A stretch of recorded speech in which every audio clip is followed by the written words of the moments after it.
Bonjour ou bonsoir. Comme d'habitude, je vais vous demander de liker, de partager et de vous abonner. J'aurais pu faire court pour que vous puissiez regarder toute la vidéo et que, comment dire, j'aurais pu faire court pour que vous puissiez regarder toute la vidéo, peut-être même la partager et tout. Mais le but, c'est surtout que l'enseignement biblique soit répandu. Donc, je préfère rentrer dans des détails au lieu de faire court pour que, comment dire, pour ne pas donner l'essentiel, mais pour que le message aille simplement vite. Mais je pense que quand on veut faire l'œuvre de Dieu, il est mieux de se perdre dans l'essentiel que dans la rapidité pour avoir un maximum de likes, un maximum de vues. Nous savons tous qu'une vidéo chrétienne n'est pas comme une vidéo humoristique qui sera partagée à 1000 personnes. Et tout, surtout quand la personne qui fait la vidéo n'est pas une personne connue, réputée, qui remplit les stades. Donc, je préfère, comment dire, plutôt m'attarder, voilà, sur convaincre et enseigner ceux qui ont le temps d'écouter un moment la vidéo que d'aller vite et de ne pas dire l'essentiel. Aujourd'hui, je vais vous parler de la profondeur de l'histoire d'Adam et Ève, la profondeur du départ de la création. Donc, au commencement, Dieu va créer la terre. Et le récit nous est donné dans la Bible par Moïse. Moïse est le seul qui a parlé donc avec Dieu. Et Dieu, c'est celui qui n'a pas de généalogie, il n'a ni père ni mère, donc il n'a pas un nom de famille. Au commencement, on peut constater que dans la Bible, il est dit qu'au commencement, il y avait l'eau et les ténèbres. Ce qui me pousse, moi, à dire que il y a eu un autre monde, un monde avant le nôtre qui a dû être noyé sous les eaux, d'où la Bible commence par le fait qu'il y avait déjà de l'eau, ce qui signifie qu'il y avait sûrement un autre monde qui a vécu un certain chaos. Donc tout avait déjà été créé. Il y avait une terre qui maintenant avait disparu, comme j'ai dit peut-être sur les eaux, car il ne restait que l'eau. Donc on voit encore que Dieu est le créateur de toutes choses. Cette eau n'a pas apparu seule. Il y avait l'eau et les ténèbres et c'est Dieu qui avait créé cela. Donc au commencement de notre terre, il y a l'eau et il y a les ténèbres. Et à ce moment-là, Dieu va donc créer le ciel et la terre avec leurs composants pour les animer. Donc c'est-à-dire les poissons, les oiseaux, les animaux terrestres, les luminaires dans le ciel. Et on note ensuite qu'au 6e jour, il va créer l'homme et la femme, donc Adam et Ève. Ève qui signifie la mère de l'univers en gros, et tout. Et il va bénir donc leur union quand Adam va reconnaître Ève, et tout. Il va bénir leur union en leur disant « Soyez féconds, multipliez-vous et remplissez donc la terre ». On constate que Dieu n'ordonne pas la fécondité. Parce que beaucoup de femmes qui ne font pas d'enfants pensent qu'elles sont vraiment, je ne sais pas, abandonnées de Dieu et tout. Mais non, Dieu n'a pas ordonné à la femme d'être féconde. Il a dit « Soyez féconds ». Ok, on continue. Il leur dit simplement de remplir donc la terre, de la sujettir et de la dominer. Et comme je dis, ce n'est donc pas une obligation. Aujourd'hui, on constate que malgré cette demande de Dieu à l'homme, il y a des hommes qui ont peur des animaux. Pourtant, ils étaient censés les dominer.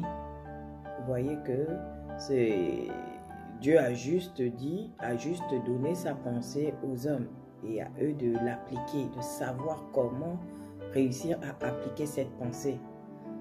Mais on comprendra pourquoi aussi l'homme n'a pas réussi à appliquer cette pensée.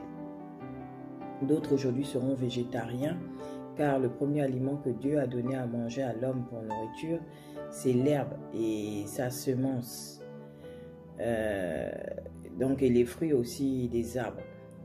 Ensuite, après avoir créé l'homme, Dieu a béni le 7e jour et il a sanctifié. D'où plusieurs aujourd'hui ont choisi donc le jour du repos pour adorer et remercier Dieu pour leur vie, parce que c'est un jour que Dieu a sanctifié.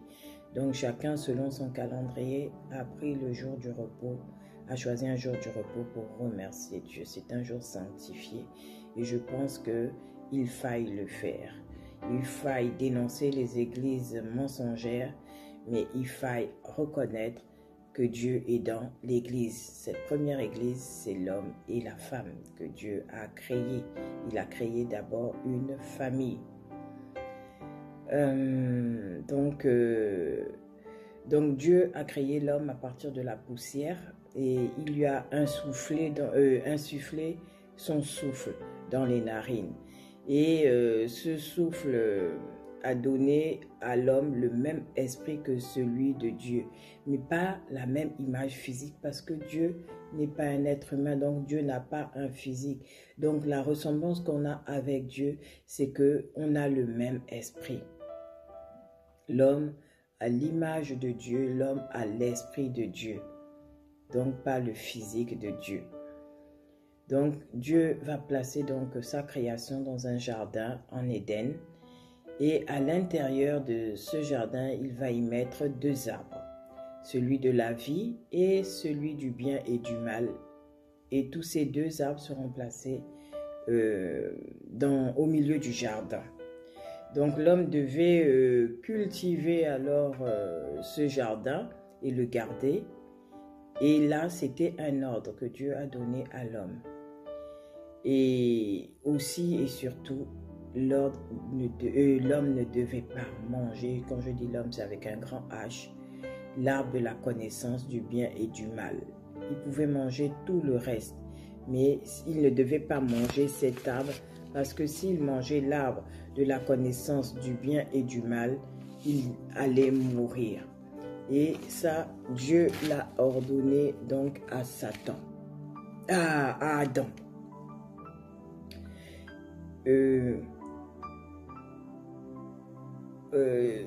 Dieu a aussi fait défiler ensuite, donc après avoir insufflé la vie à Adam par les narines, il a fait défiler tout ce qu'il avait déjà créé devant Adam, qui n'a pas trouvé son aide parce qu'il trouvait que l'homme était tout seul. Donc il va permettre que l'homme donne des noms à tous les animaux. Et ensuite, l'Éternel va endormir l'homme qui n'a reconnu personne comme aide parmi tout ce qu'il a vu. Il va l'endormir. Et par un profond sommeil, il va prendre une de ses côtes. Il va refermer sa chair, et il va former donc avec ce qu'il a pris la côte, il va créer la femme. La femme qui donc n'a pas été prise dans le dos, mais qui donc a été prise dans la côte. La côte qui, si tu n'as pas de côte, tu ne peux pas tenir. Donc la femme est un soutien pour l'homme. Elle vient en soutien pour l'homme. Et par ce passage, on peut aussi comprendre pourquoi les gamètes mâles ou femelles se trouvent donc dans l'homme. Parce que c'est de l'homme qu'est sortie la femme. Donc vous voyez, rien n'est découvert en fait aujourd'hui. Dieu avait tout créé au départ, c'est lui le créateur de toutes choses. Donc il avait déjà tiré de l'homme, fait le choix que c'est de l'homme que l'on tirera le sexe. La femme n'a que des gamètes femelles, l'homme a les mâles et femelles. Donc c'est grâce à ces gamètes qui se trouvent dans les spermatozoïdes que l'on peut avoir un garçon ou une fille. Mais le départ, c'est l'homme. On va aussi comprendre dans ce passage l'anesthésie générale. Pour faire une opération, il faut faire une anesthésie générale. Dieu a endormi d'abord Adam, donc il nous a montré le processus pour pouvoir prendre quelque chose, un organe de quelqu'un ou greffer un organe.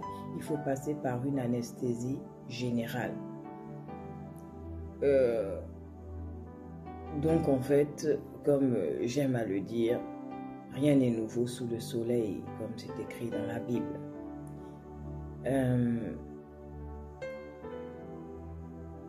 Dieu a tout créé et au fur et à mesure, nous les hommes, nous faisons simplement que découvrir sa volonté. Aujourd'hui, quand je lis la parole de Dieu, je vois que par la parole, il a créé toutes choses. Et j'exhorte et je pousserai même des chrétiens, quand ils sont malades, quand ils veulent être restaurés, même encouragés, à se tourner donc vers le premier des médecins et de demander à Dieu juste une parole dans leur vie, juste une déclaration dans leur vie. Parce que quand Dieu parle, rien ne peut s'opposer à lui. À l'homme, on peut s'opposer, mais à la parole de Dieu, on ne peut pas s'opposer. C'est par cette parole qu'il a créé toutes choses et par cette parole qu'il restaurera aussi toutes choses. Vous voyez, Satan même ne pouvait pas apparaître quand Dieu agissait dans sa dimension de Dieu. Parce que Dieu n'a pas d'adversaire. Dieu a même réussi à donner une limite aux ténèbres. Oui, tout concourt au bien des enfants de Dieu. Parce que Dieu, il est même au contrôle du mal, en fait. Il a mis Satan dans le jardin d'Éden dans le but de faire sa propre volonté. Donc, savoir si le pouvoir qu'il avait donné à l'homme et à la femme de dominer, d'assujettir, si l'homme et la femme l'avaient saisi. C'était dans le but de voir si l'homme et la femme avaient saisi le pouvoir qu'il leur avait donné. Donc Satan est mis dans le jardin dans le but de faire la volonté simplement de Dieu. Dieu a donné aux hommes le pouvoir de dominer, d'assujettir, et c'était le moment de savoir si cela serait fait. Alors, avec Adam et Ève, on était tous élus de Dieu. C'est à cause de leur chute qu'il y a eu un changement. Et Jésus va nous racheter. On peut le lire dans 1 Pierre 2, verset 9, quand il parle de nous comme une race élue, un sacerdoce royal. C'est-à-dire, dans ce verset, il nous montre que aujourd'hui, en fait, la race des élus, c'est la race de celle qui a choisi de suivre les commandements divins. C'est la race de ceux qui ont choisi d'accepter Jésus-Christ de Nazareth comme Seigneur et Sauveur. Et aujourd'hui, si tu fais partie de cette race, tu es un élu de Dieu. Tu n'as pas besoin d'avoir une race ethnique, être gabonais, être italien, être français, être camerounais, ivoirien, etc. La race en Dieu, c'est ceux qui ont choisi de servir Jésus-Christ de Nazareth. Donc Satan, lui, il est le résultat d'une guerre dans le ciel avant notre existence. Satan était appelé Lucifer, donc ange de lumière, parce que c'est lui qui communiquait la volonté de Dieu aux autres anges. Et il était rayonnant. Et sa description d'ailleurs est donnée dans Ézéchiel 28, versets 12 à 15. Satan s'est donc détourné de Dieu parce qu'il voulait lui-même devenir Dieu. Et à ce moment, il a été évincé du ciel. Pour lire son évincement ou son éjection du ciel, Ésaïe 14, versets 12 à 14, ou encore Apocalypse 12, versets 4 à 9. Le physique, vous voyez, les lois physiques régissent en fait le monde matériel. Mais la loi morale, celle de Dieu, elle assure la stabilité. On peut le voir en Psaume 111, versets 7 à 8. Elle assure, la loi morale assure, de Dieu bien sûr, assure la stabilité pour l'éternité. Et elle existe même avant les 10 commandements. J'insiste pour dire que Satan n'a pas surpris Dieu par sa désobéissance. Dieu a créé tout être avec la liberté de choix. Sinon, l'amour réel n'aurait donc pas pu exister. si on était des préprogrammés. Et je crois que Dieu ne voulait pas cela pour nous. Lucifer devient Satan, ce qui signifie l'adversaire. Et l'adversaire va donc essayer d'agir comme un adversaire. À cette époque, dans la Genèse, Adam est nu, Ève est nue, mais ils sont libres, ils sont autonomes. Dans ce lieu où ils sont, il n'y a pas de ronces dans la nature. Les animaux, en fait, comment dire, il n'y avait pas comment on appelle ça? Il n'y avait pas de haine, il n'y avait pas de colère, il n'y avait pas d'infidélité, il n'y avait pas tout ça. Et dans ce monde-là, Dieu va maintenant tester la fidélité d'Adam et Ève au travers de Lucifer qui l'avait déjà déçu, donc au travers de Satan. Dieu voulait voir si eux, ils seraient obéissants. La Bible nous dit que Jésus nous enseigne que si on l'aime, on n'a qu'à observer ses commandements. Le serpent, dans la Bible, va donc séduire Ève. Nous sommes tous au courant de cela. Et elle va manger donc du fruit de l'arbre avec Adam. Ce fruit de l'arbre qui était interdit. L'homme et la femme vont donc désobéir à Dieu. Ils vont donc désobéir au Créateur, qui pourtant leur avait donné un monde, une vie paradisiaque. On constate à ce moment-là que Adam est à côté de sa femme. Mais il laisse Ève parler à Satan sans réagir. En Genèse 3, verset 6, vous lisez que Adam était auprès d'Ève. Donc Adam a écouté la conversation, il n'a pas réagi et il a mangé le fruit. Ce qui signifie que qui ne dit mot consent. Donc Adam a consenti à désobéir à Dieu. La perfection d'Adam et Ève était de ne pas être des pécheurs. Et ils n'avaient pas la connaissance. La volonté de Dieu était telle que il voulait qu'ils sautent cet obstacle. Donc qu'ils obéissent à Dieu. Donc le test leur est fait passer par le serpent. Et malheureusement, ils n'ont pas passé ce test. Ils l'ont raté. D'où aujourd'hui, vous comprenez pourquoi l'homme ne domine plus sur la terre. Ève devait dominer sur le serpent et Adam devait dominer sur la femme. Et les arbres du jardin sont en gros des étapes qui étaient placées pour obtenir la vie éternelle, qui étaient placées pour qu'Adam et Ève acquièrent d'abord une certaine maturité. Et au moment où Adam et Ève mangent le fruit de cet arbre, ils sont immatures. Ils n'avaient pas encore construit leur vie comme Dieu aurait souhaité. Dieu voulait qu'ils soient complets avant de manger au fruit de cet arbre. L'esprit est éteint au commencement et l'esprit s'allume quand on est de nouveau. Eux, ils ont été créés parfaits, mais ils n'étaient pas achevés, d'où ils ne pouvaient pas manger le fruit de l'arbre. Le jardin, c'était les enseignements dans un ordre. Donc, ils devaient manger l'arbre de la vie éternelle avant de manger celui de la connaissance. Ils se sont laissés soumettre à la tentation du diable, donc à la condamnation à mort. Et ils ont obtenu donc la mort spirituelle et physique. Aujourd'hui, il y a des chérubins qui gardent le jardin avec une épée flamboyante pour garder le chemin de l'arbre de la vie. Et Dieu avait donc établi certaines choses que je vous ai déjà dites. Et Dieu va les rétablir en Genèse 3, versets 15 à 16.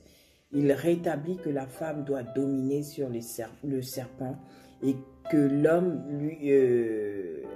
doit lui dominer sur la femme. En Genèse 3, versets 15 à 16. Les robes de lumière que Adam et Ève avaient, des robes spirituelles, des robes qui étaient éclairées vont devenir à ce moment-là des robes de feuilles.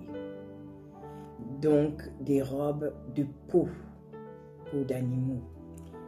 Donc la malédiction à ce moment fut sur tous. Les fleurs ont eu des ronces, les animaux vont commencer à se tuer entre eux, les hommes aussi. Et l'homme ne voit plus les choses spirituelles, il ne pouvait plus parler avec Dieu parce que la lumière et les ténèbres ne cohabitent pas ensemble. Dieu avait l'habitude de venir à la tombée de la nuit, parler avec sa création. Et ça s'est arrêté là au moment du péché. Vous voyez, Dieu venait bénir Adam et Ève à la tombée de la nuit vers 18h. C'est pourquoi beaucoup de gens aujourd'hui vous diront que vers ces heures-là, 17-18h, priez pour vos enfants, déclarez des paroles de bénédiction sur la vie de vos enfants. Le plan de Dieu alors pour racheter de la désobéissance d'Adam et Ève, c'est donc d'envoyer son Fils unique Jésus-Christ de Nazareth par le sacrifice expiatoire pour racheter nos péchés. Depuis, Satan domine donc la terre et Jésus nous annonce, la parole de Dieu nous annonce simplement qu'on aura des tribulations dans le monde. Mais par le sacrifice de Jésus-Christ de Nazareth, celles-ci seront vaincues. Et voici pourquoi, pour vaincre les premières tribulations, Dieu va faire le premier sacrifice lui-même. L'Apocalypse nous dit de Jésus que c'est l'agneau immolé dès la fondation du monde. Et alors on se demande à quel moment, à la fondation du monde, dans la Genèse, il y a eu un agneau immolé. Eh bien, c'est avec la peau d'un animal que Adam et Ève ont été recouverts. Donc, c'est-à-dire qu'à ce moment, Dieu a fait le premier sacrifice. Et ce sacrifice a permis que Adam et Ève ne soient pas morts physiquement. Vous voyez? J'arrive à la fin. Je vais vous dire que aujourd'hui la femme cherche toujours un mari. Elle se donne pour lui, elle pardonne. C'est parce que Dieu l'a condamnée à avoir les désirs tournés, portés vers son mari. C'est écrit dans la Genèse. La femme qui venait pour aider l'homme avait pourtant bien compris la pensée de Dieu. Donc de ne pas manger au fruit de la connaissance. Et on le lira en Genèse 3, verset 3, quand elle retranscrit à Satan ce qui a été dit par Dieu. Elle ajoute même que Dieu a dit de ne pas toucher à ce fruit.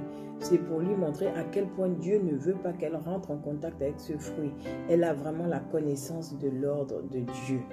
Mais malgré cela, la femme va accepter de manger l'arbre du fruit de la connaissance. Et en plus, Adam aussi va accepter de poser cet acte. Les deux sont ensemble, ils ne sont pas éloignés, les deux parlent avec Satan. Adam entend ce que dit la femme, mais il accepte la désobéissance de la parole de Dieu pour manger le fruit de cet arbre proposé par Satan. Satan avait été envoyé vers eux pour les tester. Donc, aucun n'a réussi le test. Ce n'est pas Ève qui n'a pas réussi le test et qui a corrompu Adam, comme on nous le fait croire.